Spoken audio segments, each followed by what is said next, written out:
गोरखपुर चिलुआताल दहला गांव के अग्निकांड में 5 पीड़िताओं में से 4 लोगों की अब तक मौत हो चुकी है।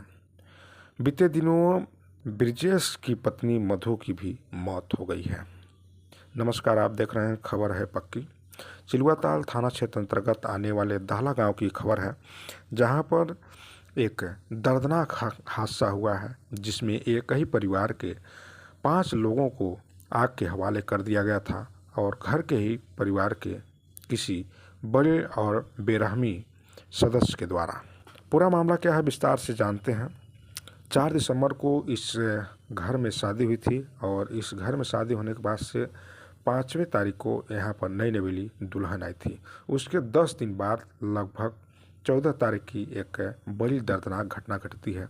सभी लोग परिवार में खा पी करके सो रहे होते हैं कि उसी समय घर का सबसे बड़ा बेटा, जिसका नाम बेचन होता है, वह इस परिवार में सभी लोग जब घर में सो जाते हैं तो उसके बाद से यह उठता है। उठने के बाद से ज्वलनशील पदार्थ लेता है और लेकर के घर को बाहर से ताला लगा करके उसको अंदर गिरा देता है। उसके बाद से गैस पाइप लगा करके उसमें आग लगा देता है।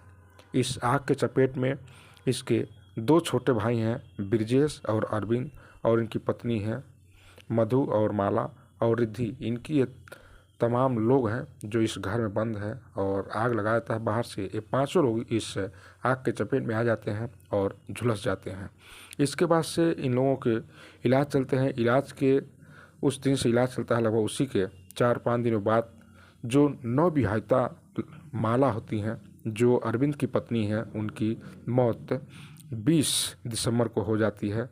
उसके बाद से वहीं पर जो ब्रिजेश हैं और अरविंद हैं, उसके बाद से मधु हैं और उनकी एक 3 साल की रिद्धिमा, एक उनकी बेटी है जो ब्रिजेश है।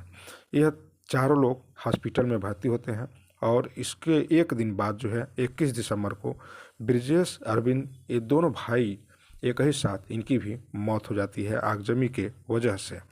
बेहद दर्दनाक वह बड़ा भाई था जिसने इस परिवार को उस घर के अंदर बंद करके बाहर से आग लगा दिया और किसी तरह से अपनी जान को बचाया, दीवार तो उतार करके। इस घटना की हमने पूरी वीडियो की हुई है, वहाँ से जो है आप लोग देख सकते हैं। तो इस घटना में अब तक जो है पूरे 21 दिसंबर तक जो है 3 लोगों की जो है इसमें दर्दनाक मौत हो चुकी है, ब्रिजेश, अरविंद, माला।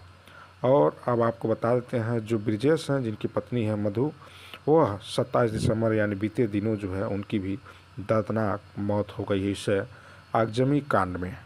अब एक रिद्धिमा बची हैं जो 3 साल की हैं, जो ब्रिजेश की बेटी हैं। बच्ची रिद्धिमा जो है बची हुई है, जिनका इलाज अभी चल रहा है। प्रभु उनको सुरक्षित रखें।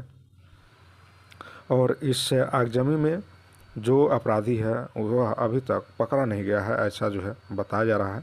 बेचन निषाद जो है FIR तो हुआ है, कुछ दिनों तक जो है इससे पूरा गांव दहला हुआ था, सहमा हुआ था, बहुत ही डरा हुआ था। और पूरे गांव के परिवार के लोगों की एक ही मांग है, हमारे बच्चे और परिवार को वापस कर दो, अन्यथा जो आरोपी है उससे जो है फांसी की सज़ा दो। इस तरह से तमाम जो है मांग की जा रही हैं। और अब तक इस गोरखपुर चिलुआताल दहला गांव के अग्निकांड में ब्रिजेश, अरविंद, माला, मधु 4 लोगों का एक ही घर में बीते 10 दिनों के अंदर जो है 4 लोगों की मौत हो चुकी है। आप समझ सकते हैं इस परिवार के ऊपर कितना दुखों का पहाड़ टूट रहा होगा, किस तरह से इस पूरे परिवार, कहीं कहीं पूरा परिवार ही समाप्त हो गया है। इस परिवार के ऊपर किस तरह से जो है दुखों का पहाड़ चल रहा होगा, आप समझ सकते हैं।